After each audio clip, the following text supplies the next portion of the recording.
Decades ago, I started growing food in my front and backyard, and I realized that my mission in life is to inspire and empower others to grow their own nutrient-dense, healthy organic food. Because of this, a lot of people have come to me with their gardening questions over the years, and that got me thinking, what if we put together a community that would help budding gardeners blossom?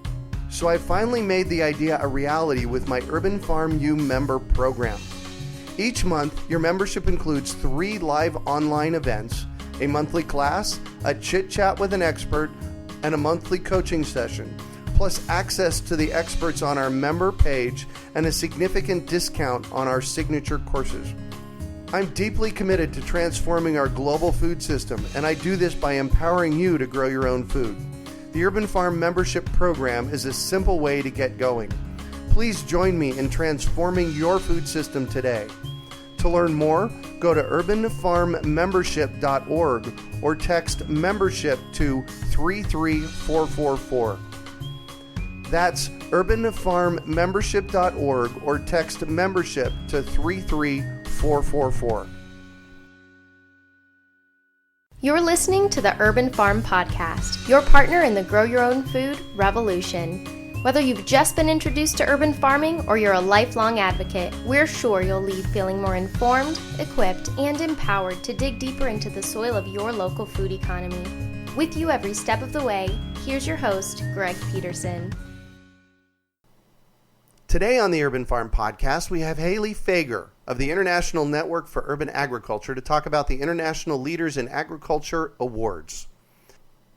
Hayley is right at home working with food and farming programs. She developed a social media and promotion actions plan for the National Sustainable Food Summit, which convenes over 350 leading chefs and food professionals across the country while working with the Chefs Collaborative in Boston, Massachusetts. In March of this year, Hayley joined International Network for Urban Agriculture as the Director of Programming and Operations, where she develops and leads international and regional programming for the organization to help urban farmers cultivate sustainable food systems. The International Network for Urban Agriculture advocates for, educates, and provides funding to urban farmers worldwide. They help urban growers connect to each other to share best practices and provide promotional support for their projects. They've facilitated exchanges between farmers in the U.S., Europe, Canada, Nigeria, Kenya, Uganda, and the Philippines. Every September, they announce the winners of their annual International Leaders in Urban Agriculture Awards. Submissions for these monetary awards and recognition are due in the middle of August each year. Welcome to the show today, Hayley. Thanks for having me on, Greg. Absolutely. So I shared a bit about you. Can you fill in the blanks for us and share more about the path you took to get where you're at now? Definitely. Like you said, I worked with Chefs Collaborative, so that was really where I started to learn about food issues. Mm-hmm. They're a national nonprofit network of chefs who are all working to make the food system more sustainable. So I met whole animal butchers, chefs, fishermen, farmers, all people who are involved with making the food system better, and learned how they are all working together to do that. Mm-hmm. And that was when I was exposed to a lot of farmers and realized that I wanted to work on that side of the movement and figure out how to best help farmers, because they're the ones growing the food, and we really need to support them. Mm-hmm. Wow. And urban agriculture especially is this field where people are working, on a real grassroots level and don't have as many resources as other farmers. So I think that they're a great demographic to work with. Yeah, absolutely. And are you finding that this notion of urban agriculture is exploding around the world? I would say so, yes. I think that a lot of people might see urban agriculture as a fad, mm-hmm. or something that is going to not have much staying power, but I see it as completely opposite. I think that a lot of people are using urban agriculture to take control of where their food comes from and are really farming out of necessity because they don't have access to healthy food in their communities. Right. And yeah, I think that they have a lot to teach the larger farming movement. Yeah. So your organization, you're building an international community around urban agriculture. How are you doing that? It's very tough, but we really focus on promoting urban farming projects in our network to people in our network so that farmers can find inspiration from each other's projects. And we also facilitate exchanges where people can actually learn hands-on from each other. And that has been really helpful in building that network because people come together and realize that they are struggling with a lot of similar issues. Mm-hmm. So why is this whole notion of bringing the international community together around urban ag? Because urban ag really is a local, a local phenomenon, isn't it? Yeah, I would say that it is a local phenomenon, but it's so interesting to see that people from different countries and different continents all over the world are using urban ag in similar ways. Just as urban ag arose out of a need in the U.S. and in certain communities in the U.S. that didn't have access to healthy food, that's happening everywhere around the world. So all of these grassroots rebel farmers are operating by themselves in their communities. That's so true. But they also have a lot to share with each other and to learn from each other. And their struggles are a lot. There's a lot of crossover in their obstacles. So although it is definitely a local movement when it comes to, getting food for your community, right, I think that it really is more of a global movement when it comes to how can urban farmers help each other and how can urban farming serve the greater agriculture movement? Because there's all this knowledge that urban farmers have cultivated that they can share with the greater agriculture movement and kind of harness that knowledge to make change on a global level. Yeah. So what are the biggest obstacles facing farmers in your network? The biggest hurdle is reclaiming urban soil. I think it's really hard to reclaim that land and to farm it, and it requires a great amount of physical labor and longer-term access to land that people usually have a really hard time finding.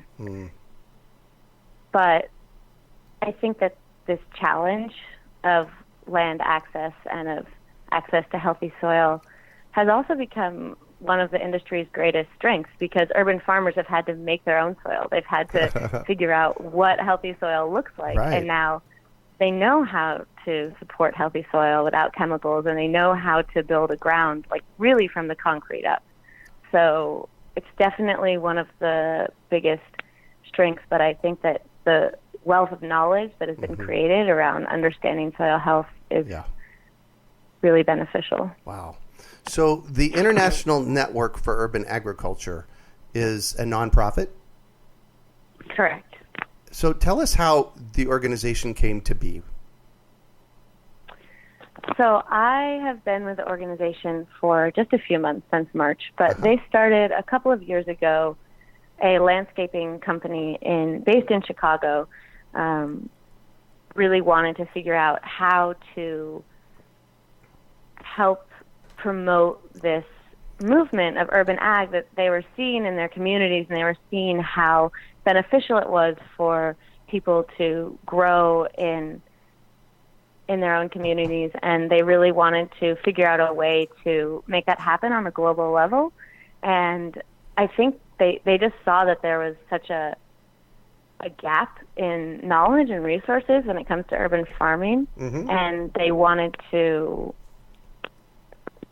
fill in the gap. They wanted to make it so that people didn't have to start from square one when they wanted to build an urban farm in their city. Right. They had this whole network of people who could also support and say, I've been there. This is how you do this. Right. So Yeah. what kind of support are you offering them? So right now, like I said, we're mostly helping farmers connect with each other and providing promotional support for their projects. A lot of times farmers don't have time to, promote what they're doing, even though it's really great work. So we work with them to tell their stories. And then also the award ceremony offers a chance for us to provide monetary support to urban farmers. And although it doesn't seem like that much money, $300 can go towards building hoop houses and extending someone's season. So that's definitely a big help for urban farmers that we provide. So tell us about your awards program. How did it get started, and how can I apply if I wanted to, if I was interested, and who do you award the money to? Definitely. So we're currently collecting submissions until August 15th. And that's 2016. Correct. August 15th, 2016. The question is, how can you apply, and who have we awarded money to in the past? So you can apply by going to INUAg.org/submit, and we are providing awards in 3 different categories: educating communities, which are projects that empower youth, students, or community members to grow food in urban settings; then food justice, which are projects that use urban agriculture to improve access to fresh food in underserved communities; and then the third category is innovation, so ideas or products that increase the viability of urban farming. And we have previously awarded money to farms all over the world. Jaden Tap Tap in Haiti was the first prize winner last year for their work educating communities. We've also awarded money to a farm in La Paz, Bolivia. They're the first urban farm in Bolivia, and they serve 40 families through family plots, and they have an education facility. So it's mostly projects like that are really doing hands-on community work. Cool. And you're international, so you award some in the United States and some internationally. Correct. Yes. Yes. So we award monetary prizes to projects internationally, and we're really looking for projects that show how urban farming can build better food systems. What makes urban farming more viable, and how are people using urban farming to bring healthy food to their communities, or to educate people, or to learn how to grow without pesticides. All of these things increase the viability of urban farming, and that are using urban farming on a real social justice level. Perfect. So Hayley, how is urban ag important to the social justice side of the food movement? Urban ag really is a way to get fresh food to people. And if we're taking a holistic approach to fighting obesity and supporting the food movement, people need to see how their food is grown. You can't just tell a kid to eat more carrots. The kid has to see the carrot go from the ground to the plate before she's going to get excited about it. So urban ag can't really feed entire communities. It just doesn't have that kind of scale, but it plays a key role in the health and ag education side of things, because people are able to connect with their food, connect with their farmers, and really see what goes into cultivating healthy communities. I think urban ag can really level the playing field and provide solutions to making the food system more equal. People can grow their own food. That's really empowering, right? Especially when you don't have access to food in your community. Yeah, exactly. So I'm going to shift a little bit here on you, and I'd like you to talk about a time you failed, how you overcame that failure, and what you might have learned from it.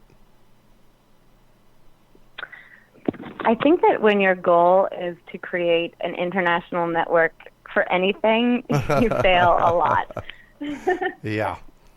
I really spend each day trying to figure out how to better serve our members, but sometimes the projects that we do serve one group more than the other, or sometimes I miss something, and sometimes I can't put together a manual on how to find insurance for your urban farm all over the world. Those are the things that I struggle with all the time. It's really hard to figure out how to best serve your members when you're operating internationally. But I think that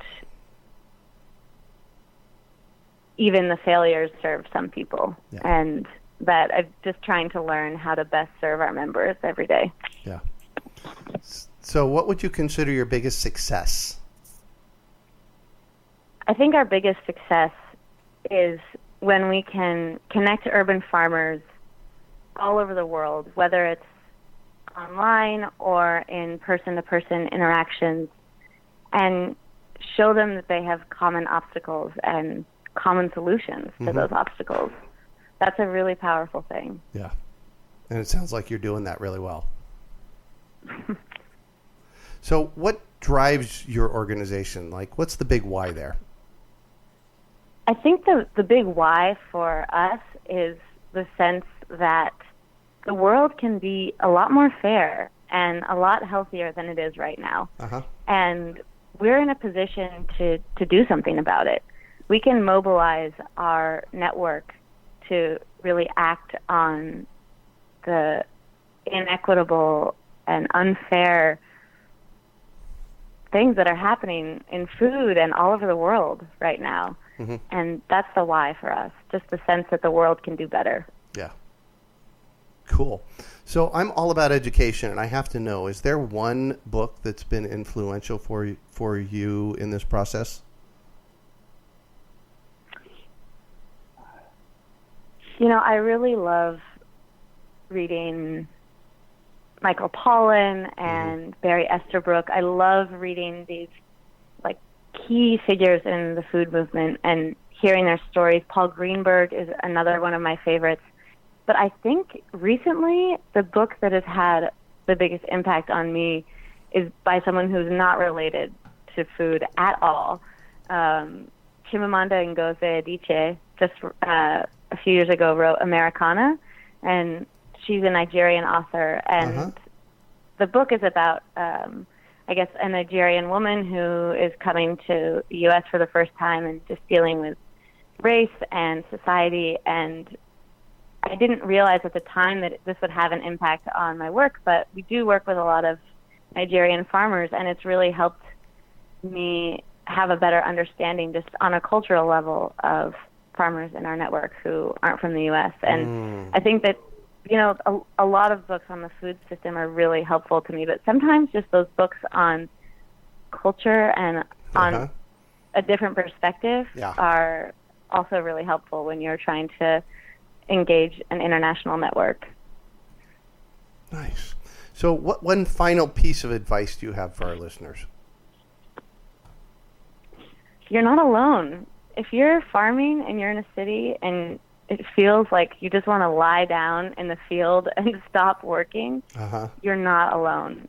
Everybody feels that, and you don't have to do it alone.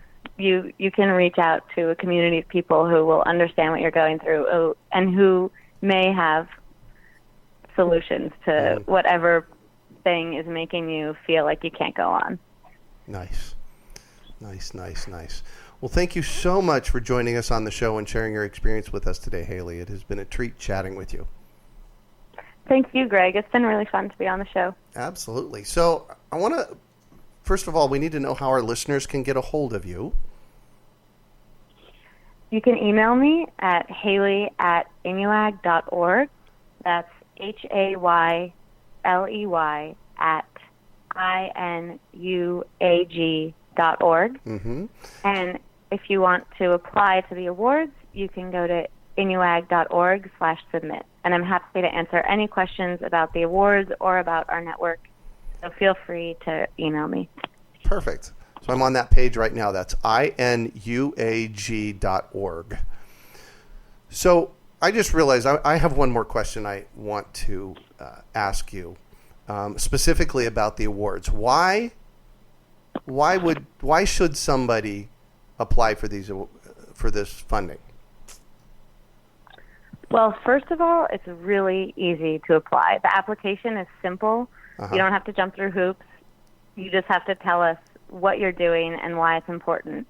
And I think another reason, just besides the money, the monetary prize, is to get exposure for what you're doing and to inspire other people who are doing what you're doing and to get some recognition, because I think a lot of times urban growers don't get the recognition that they deserve. You know, you are changing the food system and you are really impacting your communities, so you should be recognized for it. And if you're working to build better food systems, and that is important work that deserves to get some exposure. Exposure, yeah. Perfect. Well, that's it for today. Thanks for joining us on the Urban Farm Podcast. Decades ago, I started growing food in my front and backyard, and I realized that my mission in life is to inspire and empower others to grow their own nutrient-dense, healthy organic food. Because of this, a lot of people have come to me with their gardening questions over the years, and that got me thinking, what if we put together a community that would help budding gardeners blossom? So I finally made the idea a reality with my Urban Farm U member program. Each month, your membership includes 3 live online events, a monthly class, a chit-chat with an expert, and a monthly coaching session, plus access to the experts on our member page and a significant discount on our signature courses. I'm deeply committed to transforming our global food system, and I do this by empowering you to grow your own food. The Urban Farm membership program is a simple way to get going. Please join me in transforming your food system today. To learn more, go to urbanfarmmembership.org or text membership to 33444. That's urbanfarmmembership.org or text membership to 33444. We hope you enjoyed today's episode of the Urban Farm Podcast. Remember to listen 3 days a week for tips, advice, and resources to help you on your journey with urban farming. You can find us on the web at urbanfarm.org or send us an email to podcast@urbanfarm.org. In the words of Vincent van Gogh, great things are done by a series of small things brought together. Be encouraged that with each lesson learned and skill developed, you are one step closer in the direction of your dreams.